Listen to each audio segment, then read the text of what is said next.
Alors, quand on est exploitant d'un réseau d'éclairage public, on conçoit, on achète, on maintient et on achète de nouveau, puisque quand on maintient, on doit acheter.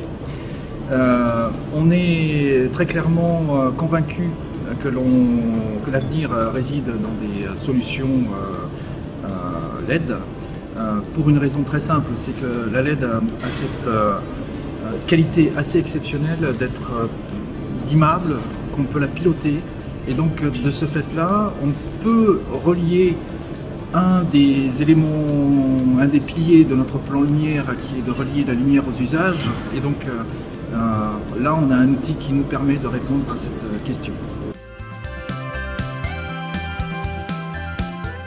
Nous sommes depuis très longtemps engagés dans des expérimentations. L'expérimentation, c'est le droit à l'erreur, mais c'est aussi un devoir de capitalisation de nos expériences. Aujourd'hui, on se rend compte du potentiel des solutions que l'on a mises en œuvre, mais on en perçoit aussi un certain nombre de limites. Une des limites très claires pour nous, c'est la maintenabilité des systèmes. On ne peut pas dire aux habitants et aux citoyens que l'on ne leur offre pas la même qualité de service lorsque l'on maintient notre patrimoine d'éclairage. Ça, c'est le premier élément. Le deuxième élément, à partir du moment où on pilote la LED, on sait que l'on est sur des systèmes complexes avec de l'électronique, un peu d'informatique industrielle, et que ces éléments sur le terrain dérivent. C'est la vie de tout système complexe.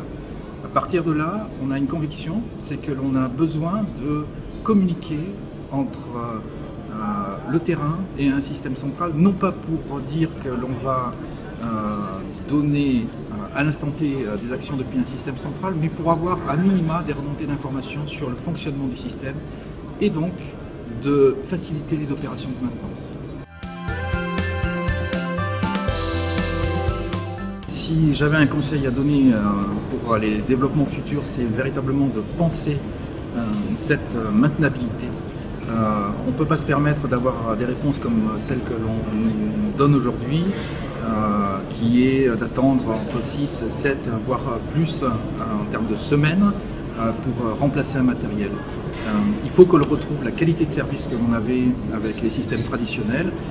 Quand on a une lampe à décharge qui est en panne, du jour au lendemain, voire même dans l'heure, le problème est résolu.